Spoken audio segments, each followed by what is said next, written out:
En la clase anterior estudiamos la gametogénesis, es decir, la formación de las gametas masculinas y femeninas, y también vimos la importancia que se produzca correctamente esta gametogénesis para garantizar posteriormente una correcta fecundación y más tarde un desarrollo embrionario.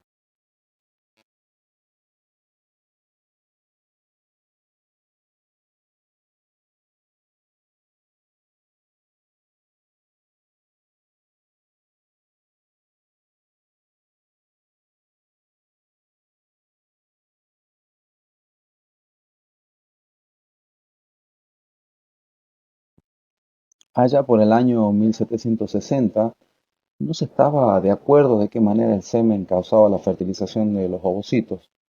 Por aquel tiempo se pensaba que algún gas o vapor proveniente del semen entraba en contacto con el óvulo y este era el causante, produciéndose así la fecundación.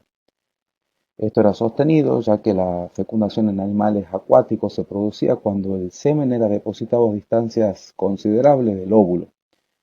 Un sacerdote y profesor de matemáticas, Lázaro Spallanzani, en sus estudios sobre generación y desarrollo animal, adoptó como material de investigación sapos y ranas.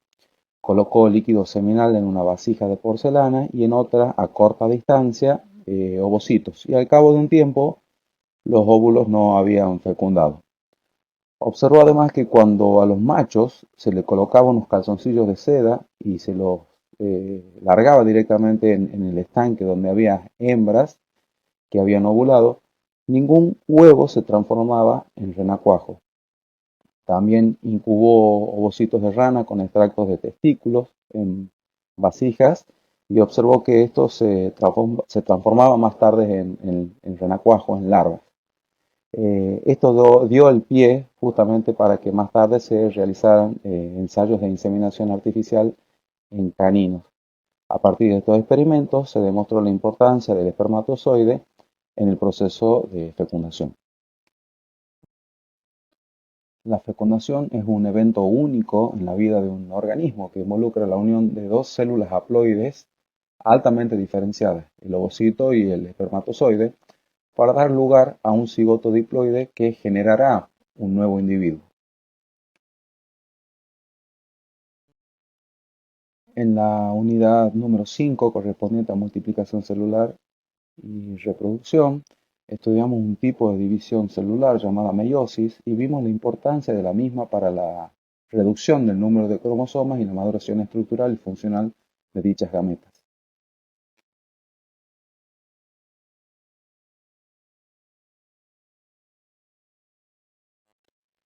Estudiamos entonces que durante la espermatogénesis se formaba una célula altamente especializada, el espermatozoide, haploide, y durante la ovogénesis se formaba un ovocito también haploide, de tal manera que al fusionarse darían lugar a un huevo o cigoto 2N diploide que posee tanto información paterna como materna.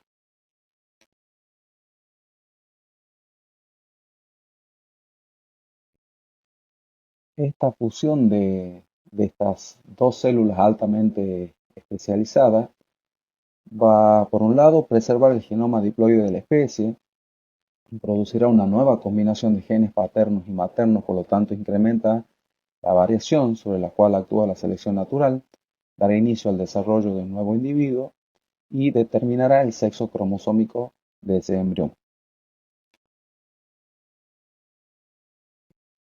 Durante la evolución, los animales han desarrollado dos modelos básicos de fecundación. En esta ponencia vamos a estudiar la fecundación interna en el caso de los mamíferos y la fecundación externa en el caso de los anfibios.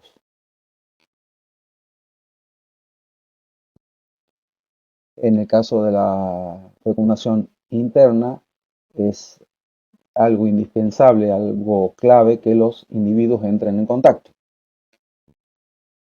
Así es entonces que los individuos entran en contacto físico, se aparean y realizan la cópula. Y el macho transfiere los espermatozoides directamente al sistema reproductor de la hembra.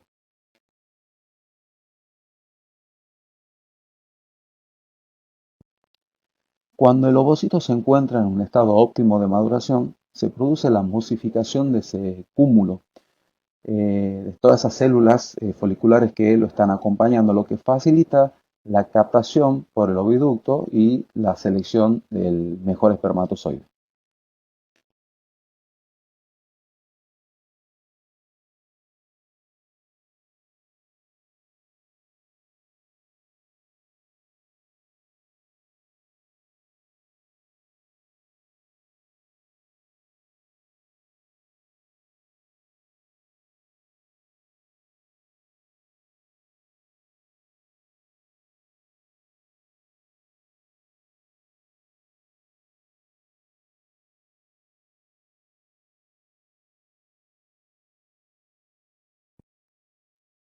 Si mecánicamente extraemos un poco de estas células del cúmulo, podemos observar como en la foto una imagen como en la foto de la izquierda.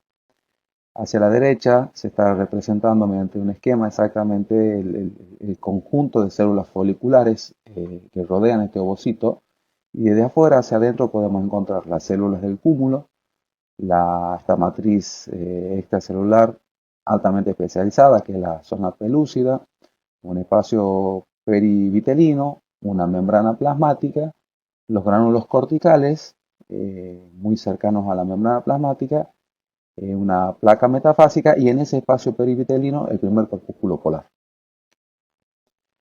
Esta zona pelúcida es sintetizada en conjunto por el ovocito y por las células foliculares. En la fotografía de la izquierda se observa un óvulo de hámster mostrando esta zona pelúcida. Fíjense el aspecto que tiene.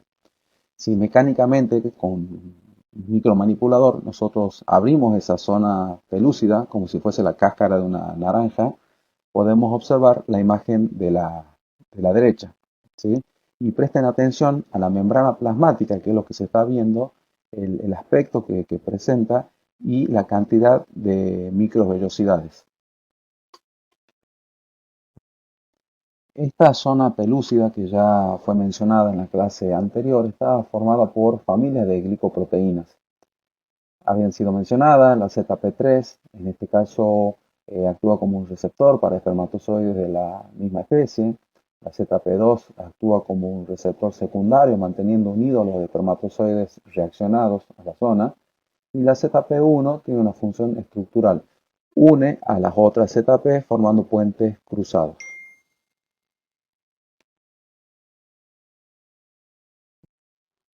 Independientemente de su hábitat, sea acuático o terrestre, los espermatozoides deben desplazarse hacia el óvulo para fusionarse con él. Pero para que suceda el encuentro de estas dos células, primero el espermatozoide debe capacitarse, luego llevar a cabo la reacción acrosómica y finalmente fusionarse con la membrana plasmática del ovocito.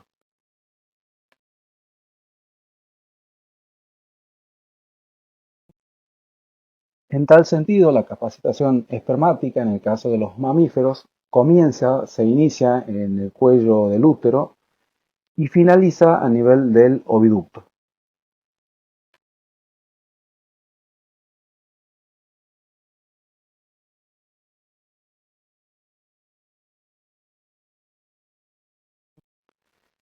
Dentro del tracto reproductor femenino, los espermatozoides se capacitan, experimentando múltiples interacciones con los diversos componentes presentes en estos fluidos. Una vez que los espermatozoides están en la vagina, van a tener que escaparse de esa acidez vaginal, van a atravesar el canal cervical, van a tener que desplazarse a través de ese moco, posteriormente atravesar toda la longitud del útero y parte del oviducto, que es el lugar en donde se va a encontrar con el ovocito maduro.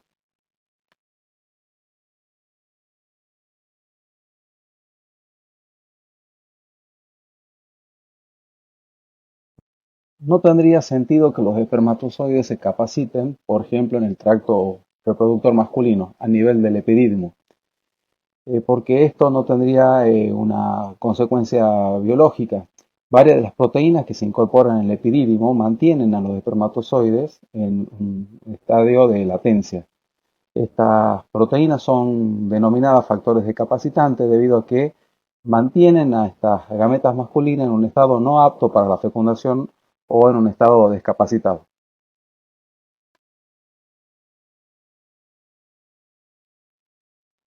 Como decíamos entonces, estos factores decapacitantes evitan o impiden que estos espermatozoides se capaciten de manera prematura.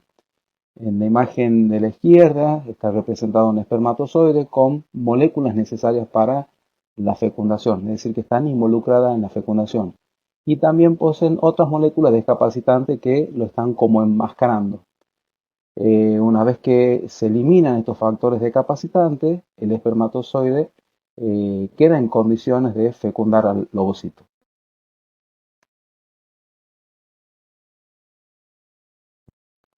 Lo primero que notamos en el laboratorio cuando los espermatozoides empiezan a capacitarse es un cambio en el patrón de movimiento de estos espermatozoides.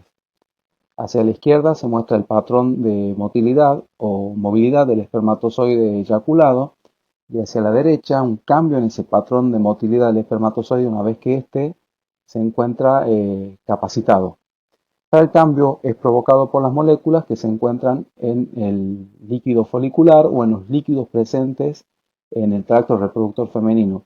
Podríamos decir entonces a nivel del canal cervical, a nivel de la cavidad uterina, a nivel de la trompa de falopio y también a nivel de los líquidos foliculares.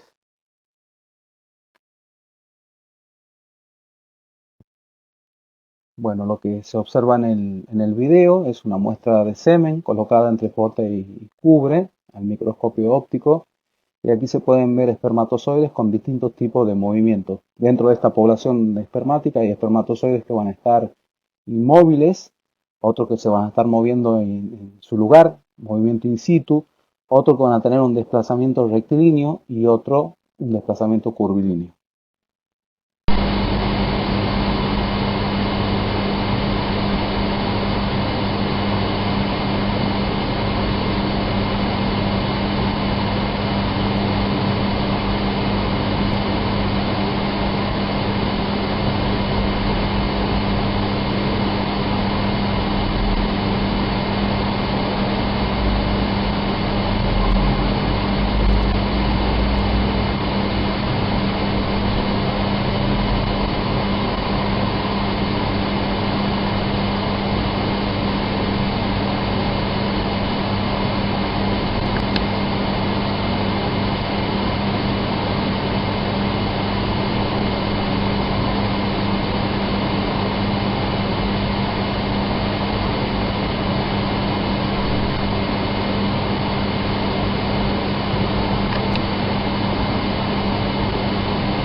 Una vez que los espermatozoides viajan a través del canal cervical, de la cavidad uterina y de las trompas de falopio, muchas veces estos espermatozoides directamente interaccionan con esa superficie de la trompa de falopio y quedan en un estado de latencia. Entonces, este movimiento vigoroso que aparece en los espermatozoides les permite a ellos desprenderse de esa superficie de la trompa de falopio y además más tarde cuando se encuentre con el ovocito, recuerden que el ovocito está rodeado de células foliculares, ese movimiento también le va a permitir atravesar las células foliculares y la matriz extracelular del ovocito, que es la zona pelúcida.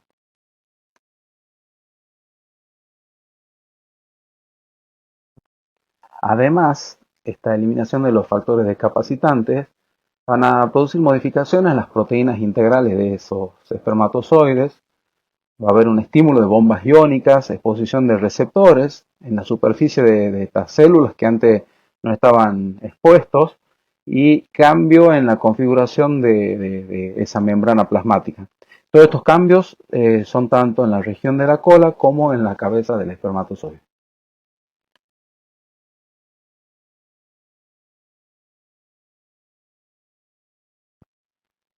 ¿Cuándo aparecen o dónde se encuentran estos factores con actividad capacitante? Bueno, son sintetizados y secretados por el epitelio oviductal y o trasudados del plasma sanguíneo.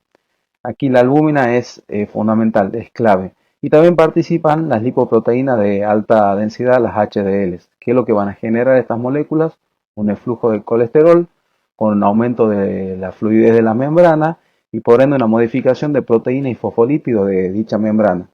Aparecerán áreas altamente fusogénicas que van a favorecer la reacción acrosómica.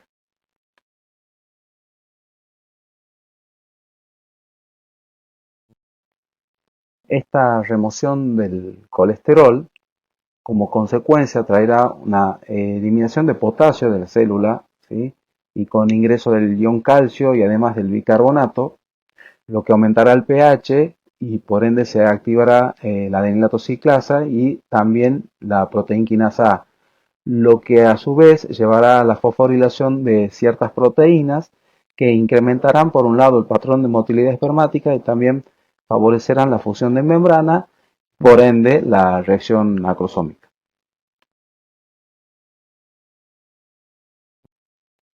A modo de repaso, entonces recuerden que esta proteína quinasa inactiva presentan estas subunidades reguladoras y subunidades catalíticas, y para que se activen, bueno, tienen que participar justamente el AMP cíclico. El AMP cíclico interactúa con estas subunidades reguladoras, ¿sí?